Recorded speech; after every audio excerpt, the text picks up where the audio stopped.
기자들의 눈으로 정치권 상황을 살펴보는 시간이 있죠. 오늘도 어김없이 경향신문 구교영 기자 그리고 시사인의 김은지 기자 두 분 나오셨습니다. 어서 오십시오. 안녕하세요. 네. 제가 어저께 밤늦게까지 일을 했더니 발음이 꼬인다. 대정부 질문. 네. 그것도 보고 그리고 또 뭐 다양한 어제 참여연대 30주년 네네. 기념 행사가 있어서 편의점주는 쉬지 않습니다. 24시간. 힘듭니다. 어렵습니다. 여러분 함께해 주시면 좋을 것 같습니다. 아니 그 시사인 단독 보도 앞서도 잠깐 말씀을 좀 나눴는데요. 하필이면 천공이 기시다 총리가 묵고 있던 롯데호텔 로비에서 발견됐다. 우리 김용배 의원께서는 로비하려고 로비에 있었나? 여러분들 어떻게 생각하십니까? 그 취재 후일담을 좀 말씀해 주세요. 이게 사실 뭐 천공이라고 하는 분의 비주얼적인 드러남이라고 하는 게 그러니까요. 모를 수가 없지 않습니까? 네. 이렇게 몰래 숨어서 만나시는 것도 아니고 여기 롯데호텔에 있다 보니까 이제 네. 시민분이 제보를 저희한테 해주신 건데요. 이제 그리고 나서는 이제 공교롭게도 그날 이제 기시다 총리와 윤석열 대통령의 한일 정상회담이 이제 3시 30분부터 5시 15분까지 있었고요. 근데 그날 저녁쯤 6시 정도에 저희 이제 제보받은 사진에 찍히게 된 것이거든요. 네. 굉장히 좀 공교롭다. 그리고 또 과거에 윤석열 대통령이 이제 뉴욕에 이제 유엔 총회를 갔을 맞아요. 때도 뉴욕에서 발견되기도 하고 이런 지점들이 있다 보니까 왜 꼭 대통령의 큰 행사에는 천공이라고 하는 키워드가 따라다니냐 이런 비판을 계속 하게 되는데요. 물론 이제 왜 갔냐라고 저희가 물어봤는데 이제 응답을 받지를 못해가지고 자세한 이유는 확인하지 못했습니다. 네, 그러니까 천공 측에서 뭐 설명하지 않았다는 거죠. 그런데 저도 사실은 그 천공이 서울 시내 호텔에 자주 나타나는데 천공을 직접 목격했다는 원로 대학 교수님의 증언에 따르면 저 멀리서도 그분이 보인대요. 그런데 이렇게 그러니까 딱 봐도 천공이다. 이런 못 알아보기 어려운. 그런데 뭐 이게 모시 그 옷하며 그다음에 고무신하며 엄청 비싸 보이더라. 탁 보기에도 굉장히 비싸 보이더라. 결국은 이제 지난 6일이었죠. 한일 정상회담이 열렸고 그리고 그날 윤석열 대통령과 기시다 총리가 만난 직후되는 시점에 천공이 이제 그 롯데호텔 쉽게 얘기해서 이제 기시다 총리가 숙박을 하기로 한 그 숙소에 이제 1층 로비 라운지에 등장을 했기 때문에 아마도 관심을 갖게 된 것 같고 결국 언론의 관심이라는 것은 천공의 등장이라는 게 과연 이 시점에서 우연인가 필연인가 그렇죠. 이런 문제를 고민하게 됐고 시사인도 마찬가지고 기타의 언론들도 이제 천공 측에 왜 그 자리에 그날 오게 되었는지를 물었지만 이렇다한 답변을 듣지 못하기 때문에 의문을 더 키우는 지점이 있다고 보여지고요. 그리고 아마도 그런 것 같습니다. 지금 천공과 관련된 여러 가지 의혹 중에는 국정 운영과 관련된 것들이 상당수가 있어요. 예를 들면은 포항 영일만 유전 개발의 문제라든가 아니면 의대 종원 문제 같은 경우에도 일부 주요 행위자들 같은 경우에는 혹시 천공이 영향을 끼친 것이 아니냐라는 설에 불과하지만 의혹을 제기하는 상황이거든요. 그렇기 때문에 그런 부분에 대한 그런 개입 가능성을 제기하는 입장에서는 이런 모습들도 굉장히 유독 다르게 보인다. 그런데 다만 그 천공이라는 사람이 과연 기시다 총리를 만났을까 이제 그런 문제는 좀 아닐 것 같긴 한데 여하간 이날 본인이 특히나 외향적으로 너무 튀는 상황인데 이 시점에 여기 등장한 것 자체는 좀 처신을 할 때도 좀 고민을 해야 되지 않았을까라는 생각을 개인적으로 좀 해봅니다. 네, 그러니까 별로 개의치 않는 것 같아요. 오히려 이제 이런 식의 노이즈 마케팅을 하는 게 아니냐라고 지적하시는 분들도 있더라고요. 실제적으로 정권과 엄청난 커넥션이 있지 않더라도 소위 말하는 셀럽 마케팅 혹은 뭐 이렇게 뭐 노이즈 마케팅을 한다라고 의심을 하는 것인데 아무 상관없이 그냥 가서 앉아 있는 거예요? 뭐 그렇게 그럴 수도 있지 않냐라는 식의 이야기를 하는 거죠. 뭐 과거에 이제 뭐 천공 스승이라고 스스로 이제 말을 하면서 대통령이 이 유튜브를 봤다라는 식의 이야기가 알려져 있다 보니까 논란이 되는 것인데 실제로 최근에도 천공이라고 하는 인사가 조선일보에 본인 책 광고를 여러 차례 했거든요. 그 책이 23,000 얼마인데 거기 보면 이 시대의 화제의 인물 천공 그가 던지는 세상에 던지는 삶의 지혜와 가르침이라고 해서 그 천공이 했던 유튜브 내용들을 묶어가지고 책을 팔기도 하고 이러한 자기의 유명세를 이용한 비즈니스를 계속 한다라고 하는 저 아이폰에 잠금을 해줘야 합니다. 아니 왜 이렇게 갑자기 생방송의 묘미. 아이폰은 언제나 잠겨 있다. 스승님이 노하신 것 같은데요, 지금. 아, 소감합니다. 갑자기 이 친구가 튀어나와가지고 하루에 한 장 역설의 가르침 365일을 읽으셔야 됩니다. 이런 식으로 마케팅하고 있는 모습이라고 하는 게 설사 정권과 연관이 없더라도 이렇게 행동하는 모습에 있어서는 굉장히 좀 뭐라고 할까 감찰이라든지 좀 규제가 필요한 것 같은데 전혀 이런 게 없다 보니까 계속 의심만 쌓여가고 있는 것이죠. 그러니까 공직기강 비서관실에서 출동을 해야 됩니다. 이 정도 되면. 그리고 벌써 이게 이 정부 3년 차 아닙니까? 물론 이제 2년도 훨씬 넘지 않았습니까? 그러면 뭔가 규제가 필요한데 그런 게 별로 없어요. 아니 그러니까 그 예전에 대통령실 공직기강의 업무라는 것은 대통령과 그 주변의 친인척 관리뿐만이 아니고 그와 관련된 여러 가지 심지어는 사기나 사칭까지 포함해가지고 여러 가지 관리 감독해야 될 의무나 책임이 있는 상황이거든요. 네. 뭐 천공이라는 분이 대통령을 팔아서 뭘 했다는 증빙은 없지만 그럼에도 불구하고 많은 사람들이 대통령과 주변인들에 대해서 관계성을 의심하고 있기 때문에 대통령실 차원에서 혹은 공직기강 차원에서 뭔가 쉽게 속칭 단도리가 필요한 거겠죠. 뭔가 관리와 감독을 통해서 그런 것들을 사람들이 국민들이 오해하지 않도록 하는 방식의 규제가 필요한데 그런 부분들이 부족했기 때문에 이런 현상들이 나타나고 그걸 통해서 국민들은 또 하나의 물음표를 달게 되는 기이한 현상이 이어지는 것 같습니다. 단돌이 안 됩니다. 단속. 죄송합니다. 일본 말씀은 안 됩니다. 네. 그 2,000명과 관련해서도 제가 오늘 동아일보 칼럼 재밌게 봤는데 동아일보 이진영 칼럼에서 윤석열 대통령의 4대 개혁 중간 성적에 대해서 D+ 점수를 줬습니다. 근데 그 중에서 의료 개혁에 대해서는 F. 빵꾸. F를 줬는데 2,000명이 그냥 나온 숫자는 아니다라고 하지 않았습니까? 네. 그런데 그냥 나온 숫자가 아닌데 그럼 어떻게 2,000명인지에 대해서 그 설명은 정부가 그 자료를 다 없앴다는 거잖아요. 그러니까 이 회의록 자체도 만들지 않았다, 만들었는데 없앴다, 뭐 이러저러한 이제 의혹들이 있는 건데 설명이 안 된다. 그래서 의사들은 이것은 뭐 주술의 영역 아니냐, 2,000명은 이제 이런 얘기들을 하는 겁니다. 이게 참 답답하죠. 어쨌든 잊을만 하면 한 번씩 등장하는 이름이 있으니 그것은 천공이다. 참 이상하다, 참 공교롭다 이런 생각이 좀 듭니다. 이것 좀 여쭤보도록 하겠습니다. 벌써 지난 5일인데요. 뉴스토마토에서 우리 지난주에도 얘기하고 이제 이번 주에 또 얘기를 하게 되는데 김건희 여사 공천 개입 의혹 이거와 관련해서 후속 보도가 곧 나올 것 같으세요? 제가 보니까 이 보도의 그런 맥락과 시점에 대해서는 우리 국내에서 가장 잘 알고 있는 평론가 한 분 계신 것 같아요. 네. 우리 장성철 그 선수님이라고 이분이 보니까 이미 그 뉴스토마토의 보도를 예언이라도 하듯이 각 방송에 출연해서 창원 의창 지역에 먹구름이 끼고 있다부터 해가지고 저희 방송에 와서도 내일 뭔가 큰일이 날 것 같다 하셨는데 그 이튿날 5일이니까 목요일이었겠죠. 목요일에 보도가 나왔는데 지금 그분이 어제도 보니까 제가 유심히 보니 우리 시사인 방송에 출연해가지고 아마도 추석 전에 기별이 있을 것 같다는 취지의 발언을 한 것 같은데 우리 김은지 앵커님 좀 말씀해 주시면. 추석 전 기별이 있습니까? 뭐 캡처본이 나올 것 같다라는 예언을 하고 가셨는데요. 네, 장성철 소장이. 물론 본인은 없다라고 이야기하십니다. 본인은 없다고 함에도 불구하고 정황들을 굉장히 좀 상세하게 알고 있고 그리고는 앞서서도 이렇게 구경 기자 진행 말씀처럼 잘 맞춰왔잖아요. 이제 그러다 보니까 말에 대한 신뢰가 좀 올라가 있는 상황인데, 그러니까 뉴스토마토가 여러 가지 고민과 취재를 하고 있는 것 같고 그 상황에서 보도가 추석 앞두고로 나오지 않겠느냐라고 이야기하고 가셨습니다. 그러니까요. 근데 어찌됐든 근데 그 김영선 전 의원이 경향신문 인터뷰에서 모든 건 다 허구다 이렇게 주장을 하는데 실제로 허구라고 하기에는 지금 본 사람이 있잖아요. 이준석 대표 내가 봤소이다 하지 않았습니까? 그리고 그 밖에 다른 B 의원도 또 알고 있는 것이고요. 그다음에 D 같은 당직자는 실제로 그 캡처를 갖고 있다는 것이고 그러니까 이게 지금 본 사람 갖고 있는 사람이 있는 거예요. 근데 김영선 의원은 다 허구다. 근데 저 어제 좀 취재를 쭉 해보니까 이분이 뭐 어제 그 저희 프로그램 출연한 그 박지원 의원도 그렇고 뭐 공공기관장 가능성 얘기가 나오고 있는 거거든요. 그래서 그런가라는 의혹도 듭니다.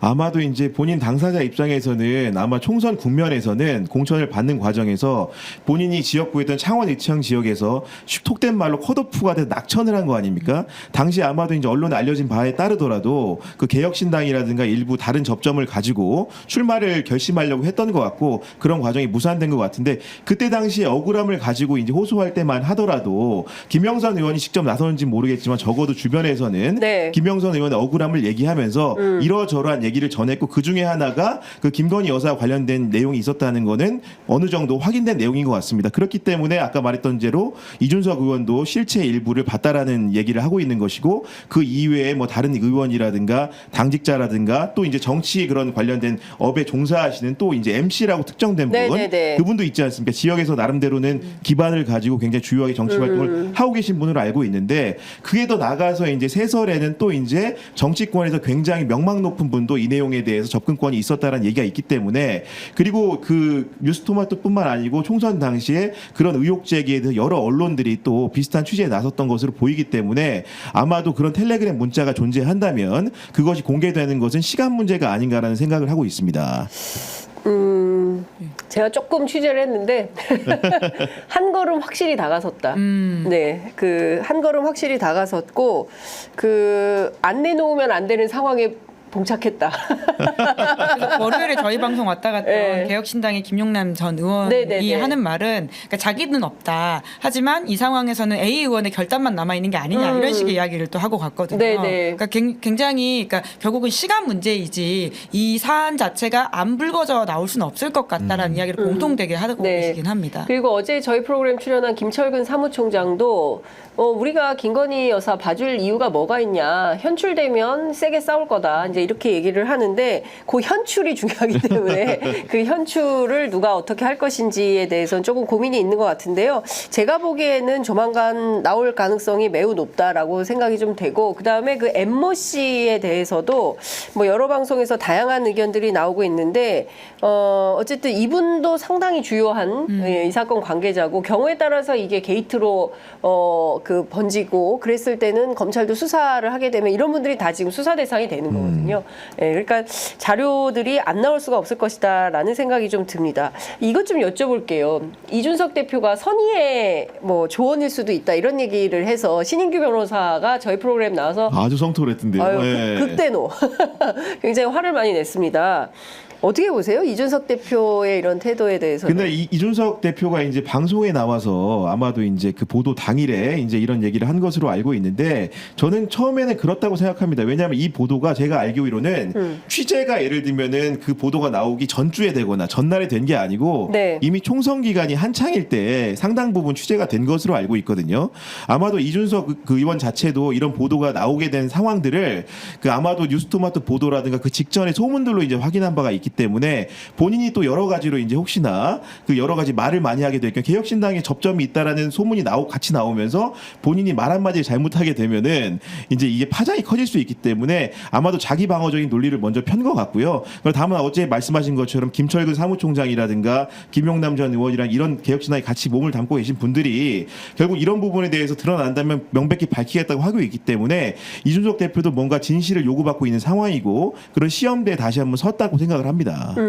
그러니까요. 어떻게 보세요? 네. 결과적으로 이준석 의원이 그날 아침 보도가 나오자마자 이제 관련 인터뷰에서 그 캡처를 봤다라는 이야기를 확인해주지 않았습니까? 맞습니다. 물론 이 내용의 앞뒷 부분은 본인이 모르기 때문에 그러니까 상황을 확인할 수는 없지만 적어도 그것이 있다는 걸 확인해줌으로써 이 보도에 대해서 이게 이어지게 말이 나오는 상황도 있었기 네네네. 때문에요. 그러니까 아주 뭐 이제 좀 조심스럽게 이야기했던 부분에 있어서 아쉽게 이야기할 수도 있고 뭐 비판을 할 수도 있겠지만 그러니까 이준석 대표로서는 지금 할 수 있는 이야기들을 했다라고 보이긴 하고요. 그리고 이제 향후에 어떤 행보에 따라 가지고는 이제 관련된 평가들을 좀 달라질 수 있지 않을까라는 생각이 들긴 합니다. 근데 더 이상한 건 대통령실이에요. 대통령실이 없으면 이런 거에 굉장히 즉각적으로 개헌 뭐 이런 거 했을 때 얼마나 화를 내고 했습니까?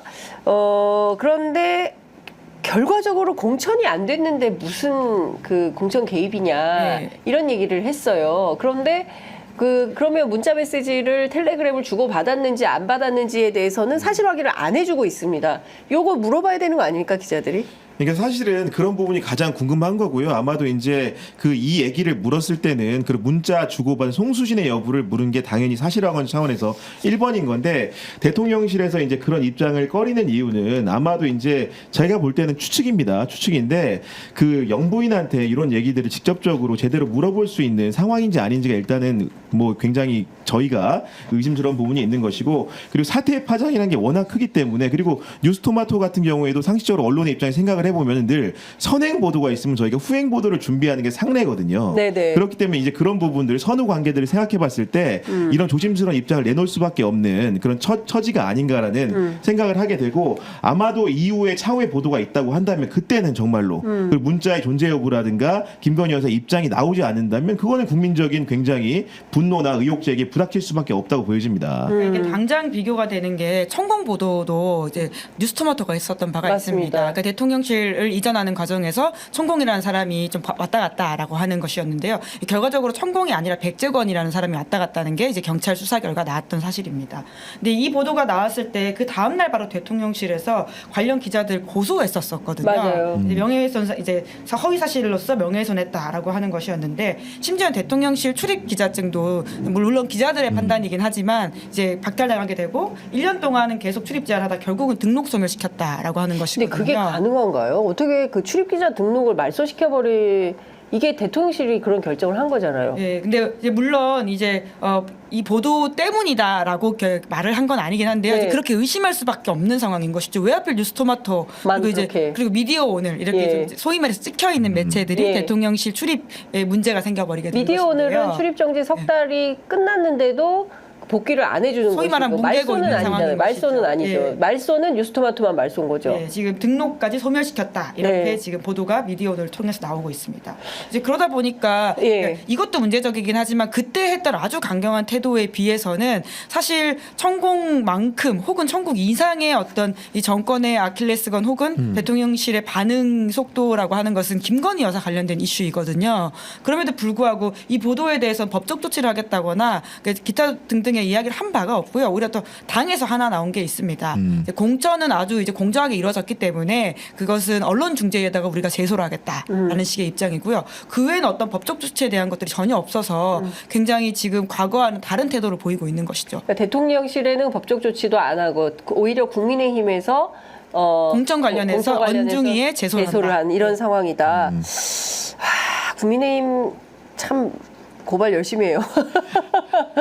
네, 그래서 참 대통령실과 연관된 건데 그걸 왜 국민의힘에서 그러는지 모르겠는데 여하튼 중요한 것은 이것을 이제 입증할 수 있을 만한 자료가 나오고 난 다음에 그 다음에는 또 완전히 국면이 다른 국면이 되는 거 아니겠습니까? 네. 경향신문도 열심히 취재하고 있죠.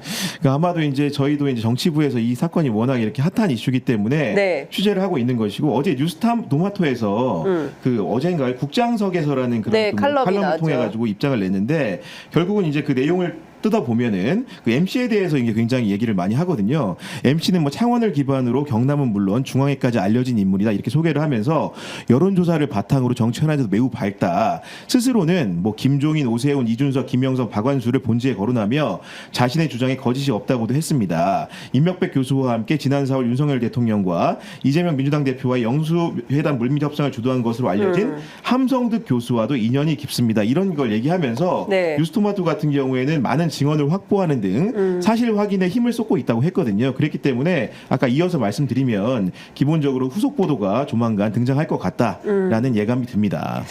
그 김문지 기자 정치권 사정에 밝으니까 예컨대 지금 만약에 이게 현출이 된다. 그러니까 텔레그램 문자가 현출이 되면 두 가지가 중요한 것 같거든요. 하나는 실제로 지역구를 옮기라고 한 건지, 그러니까 창원에서 김해 갑으로 옮기라고 제안을 한 것. 또 하나는 만약에 옮겼다고 했을 때 대통령의 어떤 맞춤형 공약 뭐 이런 걸 통해서 돕겠다. 이 두 가지가 네, 있으면 이거는 딱 떨어지는 거 아닙니까? 네, 그러니까 그리고 설사 이게 미수에 그쳤다라고 하더라도 네. 이게 지금 주요 방어 논리가 이게 이루어지지 않았기 때문에 문제가 안 된다라고 하는 것이거든요. 근데 아주 쉽게 생각을 해보면 이게 정부를 바꿔서 문재인 정부 시절에 김정숙 여사가 다선 중진의 여성 의원에게 이제 중진이어가지고는 계속 그 자리에서 대해서 공천을 받기 어려울 것 같으니까 예를 들어서 진선미 의원 같은 분들이 지금 중진이잖아요. 네. 그럼 다른 지역으로 좀 옮겨라. 그러면 그 문재인 대통령이 거기서 토론회를 하면서 좀 이렇게 서포트를 해줄 수 있다라는 이야기를 했다고 했을 경우에 국민의힘이 지금과 같은 반응으로 그거 안 됐으니까 괜찮아라고 말을 할 수 있는 것인가라고 생각해 본다면 이 사안의 중대성에 대해서는 더 좀 심각하게 봐야 되는 문제인 것 같고요. 뿐만 아니라 지금 나오는 또 다른 이야기들은 그러니까 지금 김건희 여사가 굉장히 국정에 개입했다라고 하는 여러 가지 이야기들이 썰처럼 돌아다녔었는데 실제로는 그게 이제 이 한 건이 아니라 많다라고 하는 이야기들이 나오기 시작했다는 것이잖아요. 김웅 의원의 말에 따르면 전 의원의 말에 따르면 총선 당시에 김건희 여사 텔레그램 받았다고 자랑하는 사람들이 많았고 그중엔 심지어 받은 사람도 있다 공천라는 이야기이잖아요. 네. 그러니까 이런 이야기들이 이제 하나가 본물 터지기 시작하면 굉장히 막기 어려울 것이다. 그리고 그것은 이제 소위 말하는 일식 논란 때 한동훈 대표가 이야기했던 국정농단의 문제가 될 수도 있다라는 것이죠. 그렇죠. 그러니까 그 사실은 이런 거예요. 그러니까 국민들께서 특히 저희 애청자분들께서 참 답답해 하실 것 같은 게 자기들끼리는 다 아름아름 알면서 그 얘기를 왜 안 해주는 거야. 그러니까 방송에 출연하면서 뭐 소위 얘기하는 연기만 피우고 연막 작전만 하고 본질은 발언하지 않는다. 이제 이렇게 좀 답답해 하실 것 같은데 저는 이게 좀 전반적으로 상황이 드러나면 이게 걷잡을 수 없는 상황으로 갈 수 있고 거기에 대해서 또 이게 지목이 되면서 엄청난 고소고발전이 있을 것 같기 때문에 확실한 내용이 현출되기 전에는 조금 발언을 맞습니다. 삼가할 수밖에 없는 이런 처지에 있다. 죄송합니다. 네, 더 적극적으로 보도를 해야 되는데 저희가 조금 아직은 상황이 그래서 다 말씀을 못 드리는데 제가 보기에는 지금 일본은 어쨌든 뉴스토마토가 쓴 거고요. 2보, 3보는 어느 회사에서 나올지 모른다. 예, 그리고 아마도 많은 기자, 시사인도 열심히 취재하고 있죠. 그 캡처를 예, 구하는 게 핵심이죠. 캡처를 구해라. 예. 예, 그래서 사방팔방으로 많은 기자들이 열심히 취재하고 있으니까 조만간 사실관계는 확인할 수 있을 것 같다. 없던 일이 될 수는 없어요. 네. 예, 본 사람이 있고 가진 사람이 있기 때문에 이거는 나오는 시간의 문제죠. 그렇죠. 시간의 예. 문제지 이거 안 나오지는 않는다라는 말씀 드리고 관련해서 이만큼이 나왔기 때문에 대통령실에서 또 어떤 준비를 그 얘기도 있어요. 뭐가 나올지 몰라서 어떻게 대응해야 될지 모른다. 그런 소문도 대통령실 주변에서는 들립니다. 그러니까 뭐가 얼마나 많은 건가. 그러니까 김웅 의원 얘기도 주목해서 볼 필요가 있다라는 네. 생각이 좀 들고요. 자. 김건희 여사 행보가 또 커지고 있습니다. 이제 추석 명절 앞두고 인사사진도 촬영을 했다는 것이고요. 어제 보니까 대통령실 제공으로 한복 입은 사진이 이제 나오던데 작년에는 우리에게 사랑이 필요한 거죠 노래했었죠. 네, 대통령과 이게 올해 설날 올해 설날 때 대통령 혼자 했었고요. 대통령 혼자 그때는 했었고. 여사가 선거 앞두고 이제 네. 비공개 자맹을 했다 이런 말들이 그렇죠. 많았었는데 나오지 않았었어요. 어제는 세계 자살 예방의 날을 맞이해서 김건희 여사가 뚝섬 순환구조대, 망원 치안센터, 용강 지구대, 세 군데나 가셨어요. 지금 사실상 김건희 여사가 다 주관하는 회의로 보입니다. 저 사진들 어떻게 보십니까? 사실상 지금 문자 익십 논란 당시에 본인의 명품백 문제와 관련해 사과하고 싶다라는 뜻을 한동훈 대표에게 수차례 밝혔지만 한동훈 대표가 특별하게 말이 없어서 사과를 못한 걸로 이렇게 인식되도록 프레임을 짰는데 지금 이 순간까지도 사과는 없어요. 그래서 네. 오늘 한겨레 신문 사설 보니까 사과부터 해라. 공개 행보 말고. 이제 저렇게 이제 계속 아무도 없네요, 저렇게. 예. 다른 사진을 보시면 네. 자전거 타고 지나가는 사람을 막는 모습이 사진에 같이 찍혀 있는 게 있어요. 그래서 이 사진을 좀 잘 못 골랐다라는 생각을 네, 하긴 네, 네. 했었는데 예. 그러니까 당장 드는 생각이 뭐냐면 제2부속실은 그럼 어떻게 되는 거지? 라는 것이거든요. 그러니까 여사 문제와 관련해 가지고 이제 제대로 관리하겠다고 하면서 대통령실에서 제2부속실 만들겠다라는 식의 이야기를 밝혔는데 대통령이 기자들과의 간담회에서 기자회견에서 지금 공간이 부족해 가지고는 아직도 못 만들고 있고 공사 중이다라는 식의 이야기가 전해지지 않았습니까? 네. 그러니까 이렇게 여사가 활발하게 활동을 하고 있는데 그 견제와 감시 그리고 그 공적 기록에 남는 것에 있어 가지고는 무엇이 있느냐라는 질문을 계속할 수밖에 없고요. 공간이 부족해서 제2부속실을 못 만들 거면 애초에 용산을 왜 갔냐라고 하는 질문으로까지 이어질 수밖에 없습니다. 소통을 잘하려고 용산을 갔다라고 했지만 소통이 뭐가 잘 되고 있냐라는 질문을 하게 되고요. 뿐만 아니라 용산으로 가가지고 지금 대통령실이 얻은 게 뭐냐 부속실조차 만들 수 있는 공간이 없는데 라는 지적을 하게 되죠.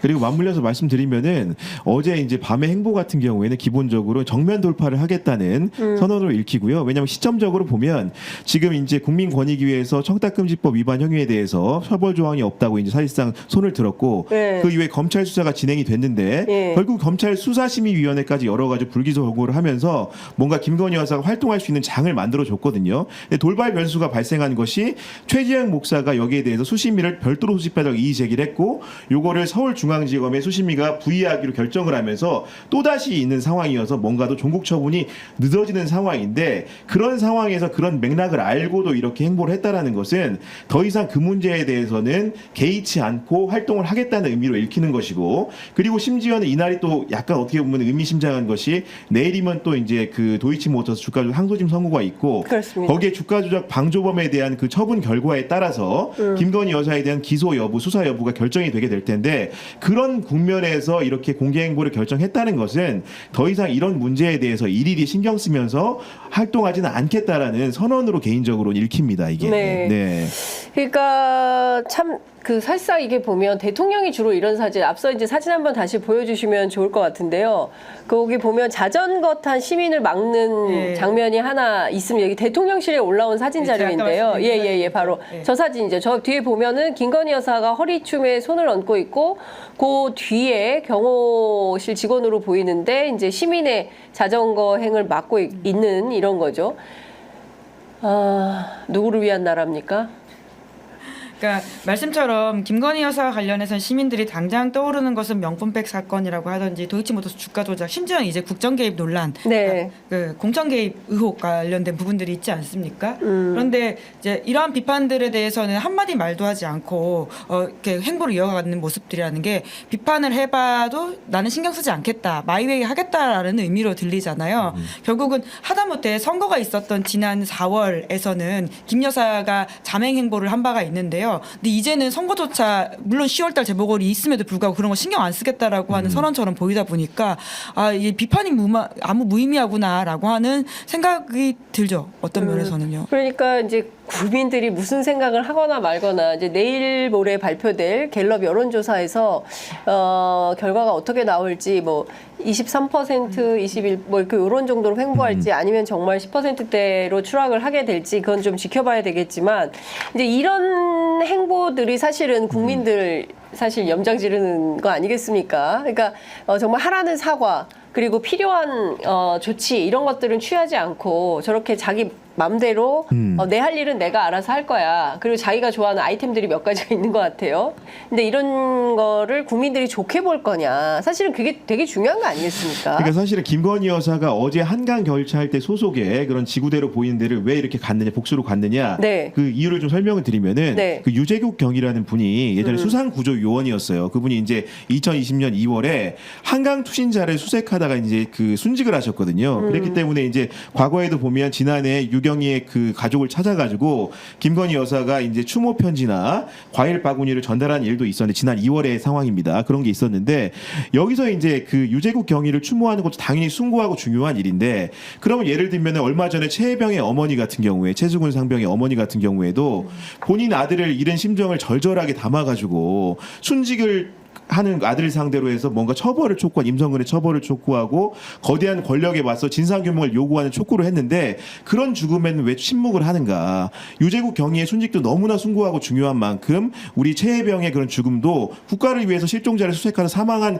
행위 양태는 똑같지 않습니까? 그렇기 때문에 그런 부분들에 대해서 국민적 공감이라든가 이런 것들을 자아낼 수 있게 영부인의 역할을 해달라는 요구이고요. 조금 더 나아가면 이태원 참사라든가 세월호 참사 유가족들도 우리 국민이고 가족 아닙니까? 맞습니다. 다 품고 해야 되는데 그런 부분에 있어서 죽음의 공평성의 문제라든가 뭔가 안위의 공평성이 존재하지 않기 때문에 그런 대목에서 국민들이 좀 분노하는 게 아닌가 그렇습니다. 싶습니다. 네. 이태원 참사 유족들을 만나지 않으면서 또 서울시청역 앞에는 또 혼자 거기 쭈그리고 앉아가지고 그런 누가 보더라도 연출된 그런 사진을 내보내고 그 부분에 대해서 많은 사람들이 공평하지도 않고 그러니까 선별해서 취사 선택해서 자기가 만들고 싶은 이미지를 만들려고 하는 거 아니냐 이런 비판도 있지 않겠습니까? 그러니까 거기도 가고 용산도 그러니까 이태원 참사 유가족도 만나시면 됩니다. 거길 간 게 비판하는 게 아니라 여긴 가면서 왜 가족들한테는 그렇게 박하냐 박절하냐 이 문제이잖아요. 근데 결국은 용산 이전과 관련되어 있는 비판들이 부담스럽기 때문에 이태원 참사 유가족들을 외면하는 게 아니냐라는 지적을 할 수밖에 없는 게 그러니까 최근에 이제 지금 이제 이번 달 그리고 다음 달 중순에 이태원 참사 관련된 형사재판 결과가 드디어 1심이 나옵니다. 그러니까 관련된 경찰 그리고 박희영 용산구청장 이런 분들에 대한 건데요. 제가 굉장히 좀 의미 있게 읽었던 기사가 그 한겨레 기사였는데요. 이태원 재판마다 용산 대통령실이 등장하는 이유라고 하면서 이제 지금 이제 형사처벌을 받고 있는 경찰들이기 때문에 본인의 책임을 어떤 부분에선 용산으로 떠넘기는 걸 수도 있긴 한데요. 그럼에도 불구하고 본인들이 업무에 왜 이태원 참사를 막기 위한 업무에 왜 집중하지 못했는지에 대한 이야기를 지난 7월부터 조금씩 입을 열었는데요. 용산으로 이전을 대통령실이 하면서 관련된 업무가 너무 늘었다. 그래서 우리의 어떤 조직 체계가 제대로 못 따라간 게 있다라는 취지의 증언들을 용산 경찰서장이 내놓기 시작했습니다. 저는 굉장히 중요한 증언이라고 생각하고요. 그러니까 만약에 이태원 참사에 있어서 물론 다양한 이유가 있겠지만 용산 이전과 관련되어 있는 문제가 있다라고 하는 것을 경찰 스스로 말했다라고 하는 부분들은 특조위에서 집중적으로 따져봐야 될 부분이라고 보거든요. 근데 이런 게 불편하니까 이태원 참사 유가족들은 그렇게 외면을 하고 본인이 보고 싶은 일정들만 보는 게 아니냐라는 비판을 하는 거죠. 그러니까요. 댓글창에 정말 진짜 분노 유발자다 이런 저 댓글을 올려주셨는데요. 그러니까 이런 겁니다. 그러니까 우리가 뭐 특별하게 뭘 많은 걸 바라는 건 아니에요. 그러니까 상식적으로 행동해주길 바라는 거거든요. 그리고 국민들이 공감할 수 있는 행동을 해달라는 거거든요. 그런데 그게 안 되고 그냥 국민들을 무시하거나 국민들이 무슨 생각을 하든가 말든가 나는 내 맘대로 할 거야. 이게 무시거든요. 그래서 이제 정말 뭐 무슨 짐승 취급하는 거 아니냐, 동물 취급하는 거 아니냐, 이제 이런 비판도 이제 국민들이 하시는 건데 이건 어떻게 보십니까? 내일 도이치모터스 주가 조작 항소심 선고가 나오는데요. 어떻게 보세요? 방조범 전주 손모 씨에 대해서 방조 혐의가 추가됐기 때문에 김건희 여사도 최소 방조범까지는 처벌 가능한 거 아니냐라는 전망은 있습니다. 그래 내일 판결이 매우 주목이 되는 게 아마 김건희 여사의 기소 불기소 여부가 그 가늠자가 될 수 있기 때문에 중요한 것이고요. 내일은 항소심 재판입니다. 1심 재판이 아니고요. 그러니까 그 전현직 증권사 임직원들과 도이치모터스 권오수 전 회장 등이 공모를 해가지고 주가 조작했다는 혐의에 대한 항소심 결과인데 지난 1심 결과에서도 마찬가지인데 기본적으로 전주인 피고인 손모 씨의 처분에 주목이 되는 것이고요. 대부분 보면 유죄가 선고되는 손 씨 같은 경우 1심에서 무죄가 선고됐거든요. 그런데 이제 김용남 전 의원도 많이 얘기하시는 거지만은 항소심 재판 과정에서 공동 정범으로 볼 여지는 없지만 최소한 주가 조작의 방조범의 혐의는 인정될 가능성이 있지 않냐라는 개연성을 재판부가 열어놨고 그에 상해서 검찰 같은 경우에도 이런 혐의의 내용을 적용을 한 부분이거든요. 실제로 보면은 그 징역 3년에 벌금 500만 원을 구형한 상태이기 때문에 손 씨에 대해서 방조 혐의가 인정될 경우에는 유사하게 계좌를 빌려줬던 주가 조작에 김건희 여사 같은 경우에도 처벌 가능성이 열리게 되는 것이고 이렇게 되면 사실은 명품백 사건과 무관하게 이 사건에 대한 검찰 수사가 어떻게 돌아가느냐에 따라서 영부인이 또 한 번 사법시험대에 서게 되는 굉장히 중요한 변곡점이라고 할 수가 있습니다. 네. 자, 이 부분은 좀 어떻게 보십니까? 8일이죠. 윤상현 의원 그리고 김민전 의원은 아니라고 했는데 간 모양이에요. 언론 보도에 나오고 있습니다. 인요한 최고위원 이렇게 세 분이 비공개 번개 만찬을 했는데 한동훈 대표 노골적 패싱이다. 근데 한동훈 대표는 잘 몰랐고 뭐 중요하지 않다. 단순 술자리다. 뭐 이렇게 얘기를 합니다. 어떻게 봐야 되겠습니까? 뭐 실제로 단순 술자리일 수 있을 거라고 보거든요. 대통령이 아주 정교하게 한동훈 대표를 왕따시켜야지라는 마음을 가지고 설계한 자리는 아닌 것으로 보이는데요. 그러니까 저는 아주 일반인의 감각으로 그 뉴스 처음 봤을 때 어떤 생각이 들었냐면 그 일요일 저녁 번개 만찬이지 않습니까? 그러니까 보통 저희 같은 사람들도 이제 그 한 주를 잘 시작하기 위해서 일요일 저녁은 굉장히 심기일전을 하면서 일들을 준비하고 있는데 대통령이 국정을 운영하시는 분께서 물론 뭐 좋은 마음으로 번개를 한 것이겠지만 일요일 저녁 늦게까지도 사람들과 만나가지고 술을 먹는다고에 대한 좀 물음표가 당장 생기더라고요.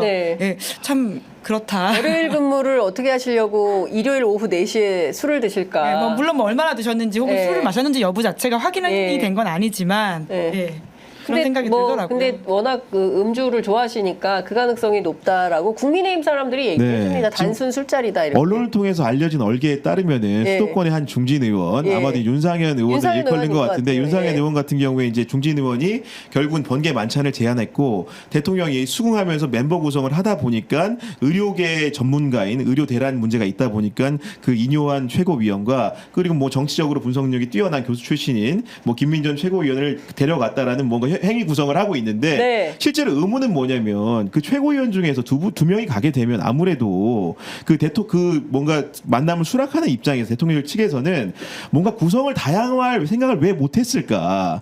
결국은 이게 알려짐으로써 이 만남이 알려지게 되면 정치적으로 해석을 낳게 될 거라는 예측 정도는 삼척동자도 다 하는 상황 아닙니까? 그럼에도 불구하고 이런 멤버 구성을 해서 갔고 또 보도 양태를 보면 전날 밤에 만찬을 했는데 다음날 아침에 조간에 나오는 거예요. 통상적으로 임기 중간에 대통령실에서 만찬을 하게 되면 그 참석자들은 그 내용을 비밀화하는 경우가 많습니다. 그렇습니다. 한 달 지나서 알려지거나 두 달 지나서 본인의 가치를 고양시킬 때 알려지는 게 보통 태반인데 과연 이 보도는 정말 하루도 지켜지지 않고 바로 다음날 알려졌거든요. 그러면서 그 결과가 어땠습니까? 대통령실이 의료 대란 문제를 깊숙이 심의했다라고 보도가 되는 게 아니고 친한계를 배제했다는 프레임을 가지고 되면서 당정 갈증을 고조시키는 형태로 용도가 써먹는 거거든요. 그런 것들이 예측되는데 도대체 이건 또 발설은 누가 한 것이냐라는 문제. 그러니까요. 언론 기자 입장에서는 도무지 이해가 되지 않는 보도 양태와 행위 알림이다. 이런 생각을 하지 않을 수가 없습니다. 그 기사 쓴 기자가 조선일보 말진이라면서요. 그래서 누가 준 거냐? 대통령실이냐? 뭐 수도권 중진이냐? 뭐 여러 설이 난무하는데 뭐 김은지 기자 취재된 게 좀 있으세요?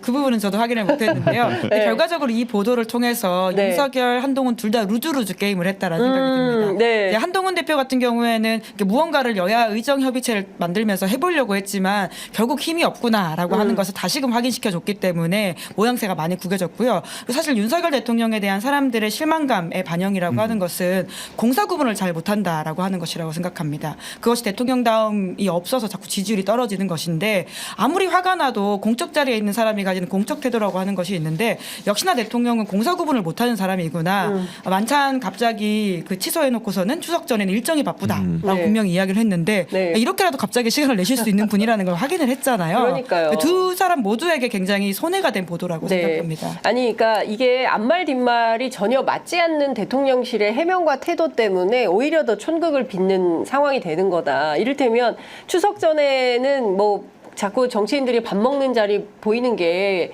민생이 어려운 상황에서 한덕수 총리도 얘기했잖아요. 경제는 좋은데 민생은 어렵다고 하셨다. 이런 상황에서 보여주는 게 부적절하다라고 해서 취소를 했으면 그건 없어야 되는 거예요. 그런데 그게 나옵니다. 그리고 단순 술자리라는 해명까지 붙여집니다. 국민들은 지금 응급실 뺑뺑이 도느라고 애가 지금 의식불명되고 뭐 100km를 가서 수술을 하고 사망하는 사건이 벌어지는데 제주도에서 서울까지 올라와서 애를 낳았다고 했나요? 산모가.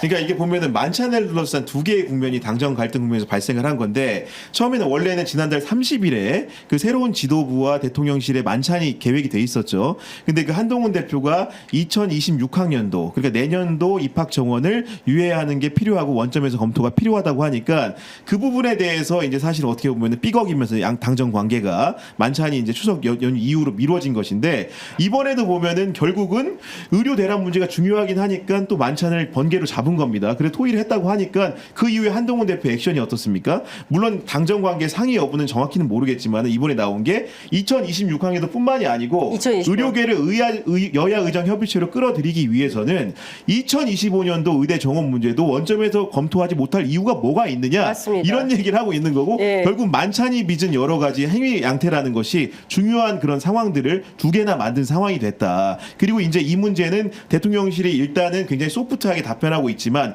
분명히 앞선까지는 국무회의에서 발언을 짚어보더라도 기본적으로 올해 입학 정원에 대해서는 굉장히 완강한 조건을 걸지 않고 무조건 안 된다는 입장이었거든요. 근데 한동훈 대표가 어떻게 보면 어제 승부수를 던진 상황이 된 겁니다. 근데 그 결심을 하게 된 계기도 역시 촉발 계기 중에 하나가 이런 만찬이 아니었을까라는 생각을 좀 감히 좀 해보게 됩니다. 그러니까 저는 결국은 윤한 갈등, 그렇죠?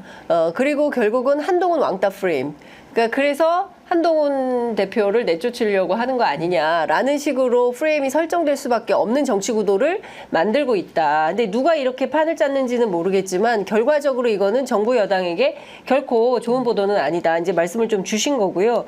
지금 다 떠나서 앞서도 말씀드렸지만 국민들은 사는 게 너무 힘들고 네. 고통스러운데 8월 24일 날 대통령 내외가 골프를 쳤다는 제보가 이제 장경태 의원실로 들어간 거죠. 그러니까 화재 참사 때문에 장례식을 하는 날인데 그러거나 말거나 오후 5시에 잡아해서 골프를 쳤다고 한다면 대통령실이 어떻게 해명할지 모르겠습니다. 어제 밤에 이제 있었던 일이기 때문에 갔으면 갔고 안 갔으면 안 갔다라고 명확하게 해명을 좀 해야 되는데 김용현 장관 같은 경우에 본인은 아니기 때문에 만약에 이게 사실이라면 장관직 그만두겠다라고 해서 그건 아니다라고 하면 그것도 확인을 좀 해볼 필요가 있겠지만 대통령은 그냥 자기 일정들 소화하는 겁니다. 김건희 여사도 마찬가지예요. 뭐 사과를 해라 뭐 해라 얘기하지만 됐고 그냥 자기 일정 소화하는 겁니다. 그러니까 이런 방식의 저는 두 개의 나라 누굽니까?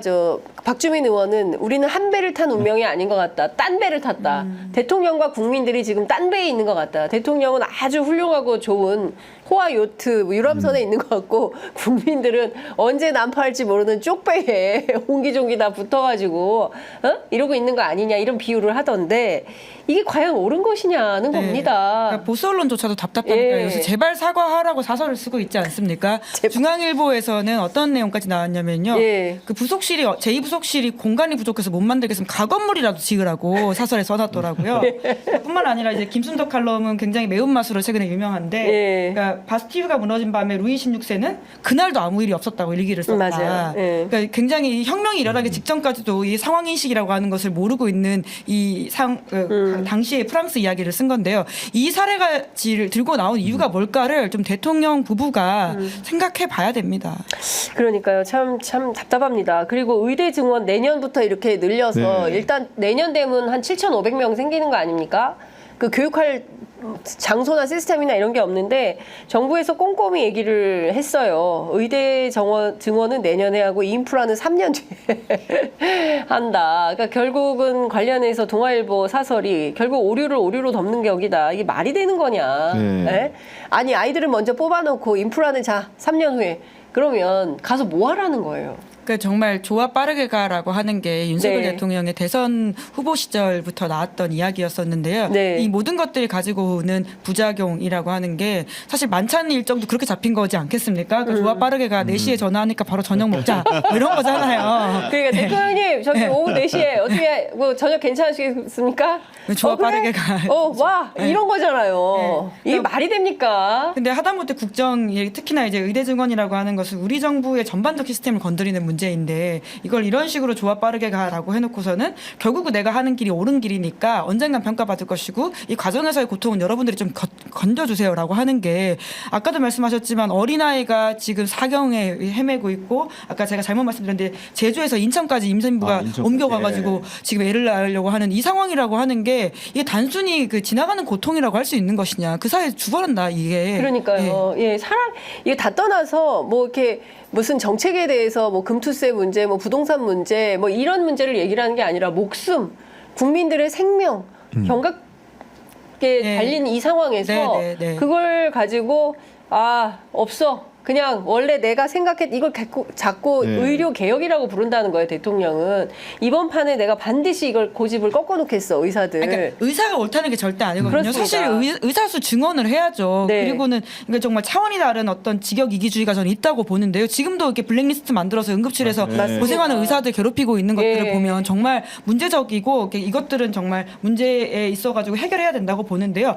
대통령의 문제 해결 방식이 너무 거칠다라고 하는 것에 대해서 좀 제발 되돌아보라는 게 대부분의 국민 여론이잖아요. 그러니까 결국은 문제의 중심과 근간이 뭔가를 파악하는 게 정부의 역할이거든요. 이 문제를 어떻게 보고 있는가 결국 대처 방안에서 드러나는 건데 어제도 대통령이 이제 오늘부터 25일까지 이제 2주간 추석 연휴 비상 응급 주간을 운영한다고 했잖아요. 그러면서 이제 여러 가지 당직 의료기관을 많이 지정해서 차질이 없게 하겠다 했는데 그러면서 이 당시에 당근으로 제시한 것이 진찰료를 평소보다 이제 3.5배 인상한다고 했나요? 결국 이거는 진찰료다 조제료를 건강 건강보험 수가를 대폭 인상하는 방식으로 예. 한다고 했는데 결국은 대통령실의 관점은 뭐냐면 의사들을 설득할 수 있는 도구가 금전적인 보상이라고 본 것 같아요. 근데 누가 보더라도 의사들의 요구는 금전적인 보상이 1번은 아니지 않습니까? 맞습니다. 그런 상황인데 문제의 핵심을 잘못 꿰뚫은 것이고 거기에는 의사들의 대응까지도 살펴보면은 뭔가 좀 아쉬운 부분이 의사들의 관점이라는 것도 철저하게 환자들의 고통을 얼마나 경감시켜줄 수 있을까에 주목이 돼야 되는 거거든요.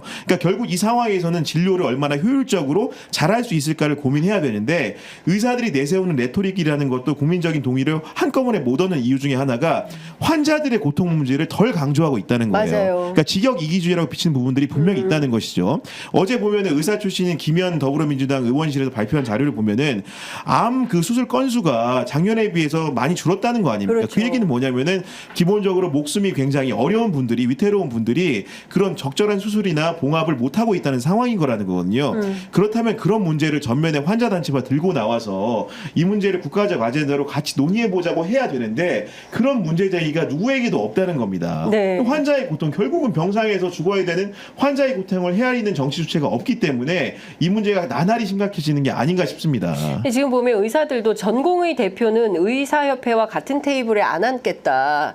그리고 정부를 상대로 140억 원에 대한 손해배상 청구 소송을 제기를 한다는 것이고 전공의 의대협 그러니까 앞으로 미래 의사가 될 직군들은 지금 정부가 의대 증원을 하는 것에 대해서 결단코 받아들일 수가 없다 이런 거고 또 의대 교수들은 또 그냥 전제 조건이 없다면 일단 협의체 참여는 가능하다. 그러니까 단일한 의견이 아닌 거예요. 그러니까 이 입장을 조율해서 갖고 와야 되니까 단일한 안을 어떻게 가져오겠어요. 그러니까 일단 대화는 곤란하다, 네. 불가하다 이런 판단을 할 수밖에 없는 것이고 일단 돈으로 때우겠다는 게 확실한 것 같습니다. 지금 의대에 5조 원을 투입하고 대학 교수 1,000명을 확충을 해가지고 세게 하겠다는 거예요.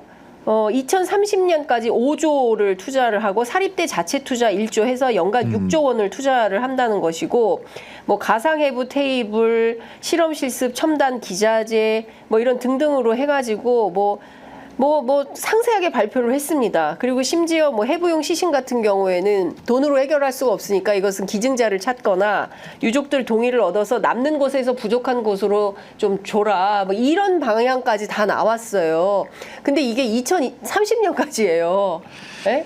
그리고 당장 내년에 사람은 뽑겠다는 거고 이런 정책 엇박자에 대해서 지금 아무도 조율이 안 된다라고 한다면 네. 대한민국 정부가 제대로 돌아가는 게 아니다라는 비판을 안 할 수가 없다라는 생각이 좀 저는 들고요. 이쯤 되면은 사실 그런 거라 차라리 해봤으면 굉장히 충격적인 그런 실험요법을 통해서 해볼 필요가 있는 건데 네. 7개월째 의정 갈등이 평행선이잖아요. 안 풀리면 국민들도 사실은 단편들만 계속 마주하게 되거든요. 그 한동훈 대표가 이재명 대표하고 하자고 했을 때 생중계 회담을 제안했잖아요. 정말로 이 부분은 뭐 KBS도 좋고 MBC도 좋고 SBS도 좋으니까 3사 공동 방송도 좋고 종편까지 다 하고 유튜브도 다 해도 좋으니까 국민들한테 무제한 토론을 한번 보여주자. 의대 정원의 문제가 어떻게 과학적으로 설계가 됐고 그에 대한 의사단체의 반론은 무엇이고 교육 환경은 어떠하고 응급실 현황은 그 대통령실 이렇다고 하는데 복지부 이렇다는데 현장에서 만난 의료 그 행위자들은 또 어떻게 느끼고 있고 환자들은 또 어떻게 피해를 보고 있는지를 전 국민한테 보여주고 차라리 투표로 결정하자. 정말로 의료 개혁이라고 한다면 네. 그런 문제를 국민의 손에 돌려줄 필요가 지금 있다고 보여집니다. 차라리 국민 투표라도 하자. 네. 이런 답답한 상황에서 이거를 뭐 그런 거라도 하자 이제 말씀 좀 주셨습니다.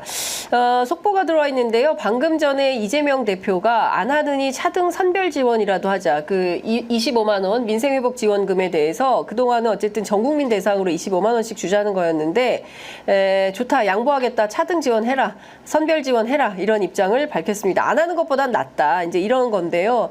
그 오늘 아침 그 라디오에 김동연 경기도지사가 이 차등 지원 주장을 네. 했습니다. 그러니까 어려운 분들한테 두텁게 지원하는 게 좋겠다. 근데 구체적인 안을 얘기는 안 했는데 몇 퍼센트 어떻게 할지 뭐 70%로 할지 80%로 할지 금액은 어떻게 할지 뭐 13조보다 전보다 더 늘어날 수도 있다. 이제 이런 제안을 했는데 어쨌든 지난번에 연금도 그렇고 이번에 그 민생회복지원금도 마찬가지고 이재용 대표는 그럼 받고 가자 이제 이런 방식인 것 같습니다. 근데 관련해서 정부가 어떻게 나올지 야당은 이런 입장인데 제가 알기로는 국민의힘 추경호 원내대표 이건 절대 안 된다라는 입장이기 때문에 이렇게 민주당이 그 얘기를 해도 실제로 받아들일 가능성이 얼마나 될지는 모르겠습니다.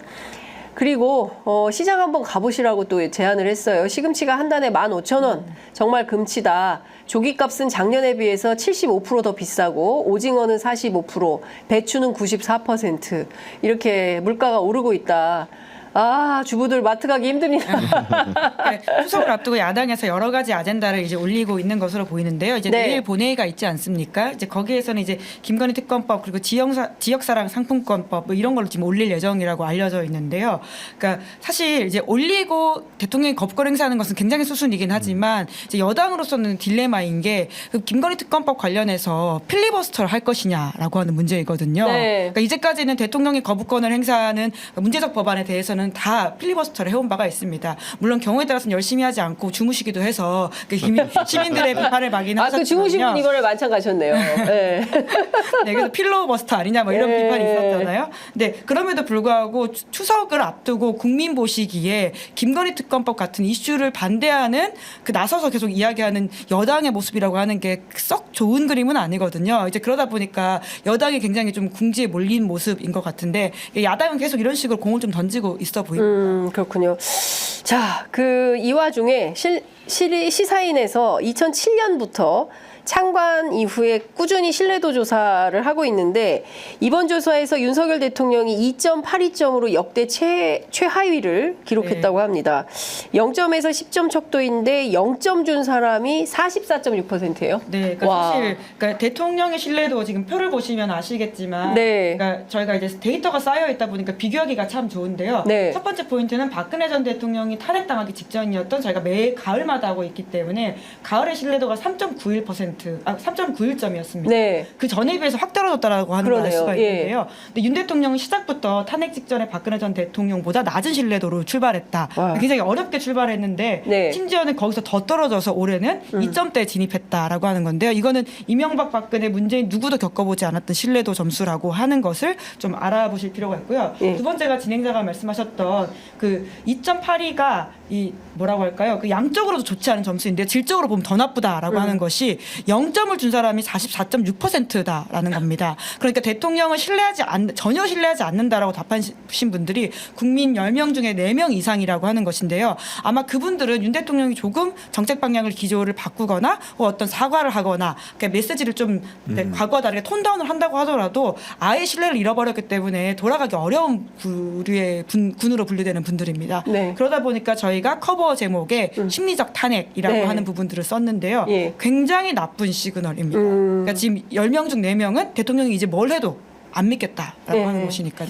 지금 대통령실 신뢰도가 국회보다 더 낮게 기록된 게 이번이 처음이라면서요. 네, 이게 보통 사실 또 국민들께서 여의도 정치에 대한 뭐라고 할까 그게 좋은 현상은 아니긴 한데요. 이게 저는 오히려 여의도 정치가 비판하기 좋은 지점에 있었기 때문에 국민들은 더 잘 눈에 띄어가지고는 욕을 먹기도 한다라고 생각하고요. 그것이 되게 민주주의 장점이라고 봅니다. 그리고 보통의 민주주의 국가에서는 국회 신뢰도가 낮대요. 이게 보이고 많은 것들이 투명하다 보니까 이제 그럼에도 불구하고 국회가 반성할 것은 있겠지만 여튼 국회가 늘 낮았는데 이번에 처음으로 대통령실이 더 낮게 나왔다. 물론 앞서서는 항상 청와대로 비교하긴 했었는데 그런 것도 좀 눈에 띄고요. 그리고 구체적으로 들어가 보면 저희가 크게 4가지 항목에서 이제 대통령 신뢰, 정부 신뢰도를 물어봤거든요. 그러니까 의정 갈등 저희가 아주 한참 이야기했었고 그리고 역사, 한일 관계 문제 그리고 최상병 수사 외압 사건, 김건희 여사 사건인데요. 다 불신 구간에 들어가 있습니다. 4점대 이하인데 김건희 여사 사건 같은 경우에는 1.97 뭐 역대급이라고 할 수 있습니다. 김 여사 문제는 사실 대통령이 절연하지 않는 이상은 뭐 끊고 가기 어려운 정도의 수준으로 보수조차도 이제 굉장히 낮은 점수 줬다. 근데 이런 상황이 사실 보나 국회와 이제 대통령실의 신뢰도 점수를 따져보니까 과거에는 국회가 더 낮았는데 이번에 대통령이 낮다고 했는데 이런 상황에서 대통령실 같은 경우에 국회를 상대로 그러니까 특검과 탄핵을 남발하는 국회를 정상화시키고 초대하는 게 맞다. 예를 들면 대통령이 이번에 개원식에 안 오면서 그런 얘기를 했잖아요. 네. 아까도 이제 특히 낮은 점수가 보면은 김건희 여사의 그런 처리 문제, 명품백 처리 문제라든가 최혜병 특검법의 문제였는데 결국 이 문제들이 이런 겁니다. 국회가 특검법을 만들어서 정쟁의 소재를 제공한 부분에 대한 판단도 국민이 있지만 네. 실제로 누가 사건의 원인과 단초를 제공했는지 따져보면 최혜병 사건 같은 경우에도 수사 외압 의혹이라는 것이 대통령실이 출발점이잖아요. 네. 그렇기 때문에 사람들이 국회보다는 대통령실이 더 나쁘다고 생각을 할 수 있는 것이고 김건희 여사의 명품백 문제는 말할 것도 없겠죠. 네. 정부 기관들이 나서가지고 봐주기를 하고 있다는 의혹을 갖고 있고 실제로 근본 원인을 제공한 당사자가 김건희 여사이기 때문에 그런 거예요. 그 이후에 특검법 처리하는 국회보다도 더 나쁘다고 생각을 한다는 거거든요. 그런 문제에 대해서 본질적인 문제의식이 없어 보이기 때문에 대통령실에 대한 국민의 신뢰도 평가라는 것이 이번에 시사인 조사를 통해서 명징하게 드러난 게 아닌가 네. 싶습니다. 또 하나 할 거 있습니다. 네. 저희가 크게 두 파트를 하거든요. 정치와 언론 분야인데요. 네. 언론이 이제 신뢰하는 언론인들을 계속해서 물어보고 있고 저희가 조사를 진행한 이후에 손석희 전 JTBC 사장이 한 번도 1위를 놓친 적이 네. 없습니다. 이제 작년에는 상대적으로 이제 언론 노출이 적다 보니까 1등을 하긴 했지만 포션이 좀 내려갔는데 이번에 다시금 포션이 올라갔어요. 근데 거기에 이제 주간식 응답이다 보니까 사실 나오기가 쉽지가 않고 보통은 없음이 가장 많고요. 이번에 손석희 전 사장이 16%, 나머지는 사실 다 5% 이하의 응답 수준인데 네. 우리 장윤선 진행자도 네. 이름이 주간식이긴 하지만 언급이 되셨다. 아, 정말요? 기사에 없던데. 네, 왜냐면 이게 오이안이 아니셔가지고 기사에는 없었는데요. 기사는 5위까지만. 예, 아니, 궁금한데 5위까지 한번 읊어주시면 안 될까요? 네, 누구고요? 손석희 전 사장이 16%로 1등이시고요. 네. 김어준 이제 딴지일보 총수가 4.6%로 2등, 아. 유시민 작가가 3.9%로 3등이고요. 네. 지금은 국회의원이 됐지만 신동욱 전 앵커가 1%로 4등, 김종배 시사평론가가 0.6%로 5등입니다. 그러니까 격차가 꽤 네. 커요. 네. 그래서 사실은 2등부터는 5% 이하이시기 때문에 네. 좀 숫자가 좀 적긴 한데요. 네. 그래도 주간식에서 이 질문을 듣고 사람의 네. 이름을 명확하게 기억한다는 거는 쉽지 않은 그럼요. 일이거든요. 네. 장윤선 진행자 이름이 나오셨다라는 소식을 제가 단독으로 전해드리겠습니다. 오늘 클립 하나 만드셔야겠어요. 좋다 말았다. 아, 여러분 너무 감사드립니다. 예, 저희가 그 현장을 더 열심히 뛰면서 다음에는 김종배 시사평론가가 몇 프로라고요? 0.6입니다. 0.6. 예. 예. 조사 개요를 말씀드려야 될 것 같은데 예. 1000명 중에 6명이 이제 김종배 시사평론가 이름을 이야기를 명확하게 한 거죠. 예. 그리고 별 차이 아니네요. 네, 제가 보니까 지금 그렇게 들으니까. 네, 조사 개요는 이제 시사인이 한국갤럽에 의뢰해서 지난달 25일부터 4일간 전국 만 18세 이상 1,008명 대상으로 유선전화 RDD 및 휴대전화 RDD를 병행해서 전화 면접 조사 실시했고요. 응답률은 6.6%, 표본 오차는 95% 신뢰 수준의 플러스 마이너스 3.1% 포인트입니다. 그렇군요. 근데 하여간 TV조선 앵커 출신인 신동욱 그 의원이 그래도 상당한 인지도가 있는 것이다. 사실 이것은 그럼요. 인지도 네. 조사에 해당하는 것이니까요. 근데 지금 현장에서 열심히 뛰고 있는 우리 김은지 기자, 구교영 기자 있죠? 열심히 해야죠. 내 이름 안 썼어요? 저희는 김은지 기자도 구교영 기자도 있을 저희는 더 거예요. 열심히 해야 되는 것으로. 예, 여하튼 제가 보기에는 그 MBC에 대한 신뢰도도 상당히 높아지고 예. KBS 신뢰도가 좀 많이 하락했다라는 내용도 있는 것으로 볼 때 국민들은 다 평가를 하고 있는 것 같습니다. 지금 상황에서 굉장히 엄혹한 언론 상황에서 열심히 활동하는 MBC를 응원하는 그리고 그 MBC에서 질문들이라는 프로그램을 했기 때문에 손석희 전 사장에 대한 그 프로테이지가 더 올라간 거 아닌가라는 생각이 좀 듭니다. 끝으로 이것 좀 여쭤볼게요. 류희림 방심위원장의 그 민원사주 의혹을 외부에 알린 직원이 민원인의 개인정보를 유출했다. 관련해서 결국 경찰이 압수수색을 했다는 건데 네. 공익제보 하지 말란 얘기인가요? 그렇죠. 예. 그러니까 이게 기본적으로 사실은 경찰이라는 데 수사할 수 있습니다. 네. 그 개인정보보호법 위반이나 이런 걸로 이제 하고 있는 것 같은데 기본적으로 최소한 사안의 공평성 문제 그리고 이제 아까 말한 선호의 문제가 있는 것이거든요. 이 문제가 촉발된 계기는 뭐냐면은 특정 보도에 대해서 유일임 방심위원장의 친인척들이 계속 이 시민 민원을 많이 대거로 넣었다는 거예요. 그런 내용들을 공익 제보자라고 할 수 있는 내부자가 외부에 알리게 된 것이고 그런 부분들을 통해서 이해 충돌이 있는지 없는지를 따져달라는 게 사건의 출발입니다. 근데 이제 사건의 출발에 대한 본안에 대한 수사가 함께 잘 돌아가고 이게 서브로 있다고 한다면 그나마 이해를 해주겠는데 본안에 대해서는 권익위 같은 경우에도 여러 가지 따져봤을 때 이해 충돌을 판단하기 어렵다고 하면서 다시 돌려보내요. 그러면서 이 내용이 또 경찰에 고소장이 접수된 게 아닌 게 아니고 또 영천경찰서에 관할에 가 있는데 그 부분에 대해서는 유일임을 위원장을 조사했다라거나 뭐 다른 여타의 수사가 있었다는 얘기가 잘 들리지 않는 반면에 이 사건을 뭔가 단초를 제공한 것으로 되는 제보자에 대해서는 어제도 보면은요. 방심이 4개 부서 사무실하고 그리고 방심이 직원들 3명의 거주지를 압색했다는 겁니다. 야. 이게 과연 이렇게 수사할 만한 일인 것인지에 대한 일단 의문이 들고 아까 말한 대로 본화에 대해 제쳐두고 어떻게 보면은 하부적인 요인에 대해서 그것도 뭔가 공익신고자와 비슷한 지위에 있는 사람들을 대상으로 이렇게 한다는 것은 결국은 앞으로 무슨 의미입니까? 제가 물리겠다는 얘기잖아요. 앞으로는 정부와 관련된 여러 가지 폭로라든가 이런 것들을 못하게 하는 그 효과가 있는 겁니다. 전시 효과가 상당하거든요. 그러니까요. 저는 그 부분이 핵심이라고 보는데요. 그러니까 그 인물리기 소위 말하는 이틀막 하려고 하는 행동들이 이제 심지어 사정기관이 동원됐다라고 하는 부분들은 계속해서 지적해야 되는데 정부 여당의 공익 제보자를 대하는 이중성이라고 하는 것은 당장 김태우 전 강서구청장 있지 않습니까? 하다가 지금 날아갔고 후보가 다시 됐던 분이신데요.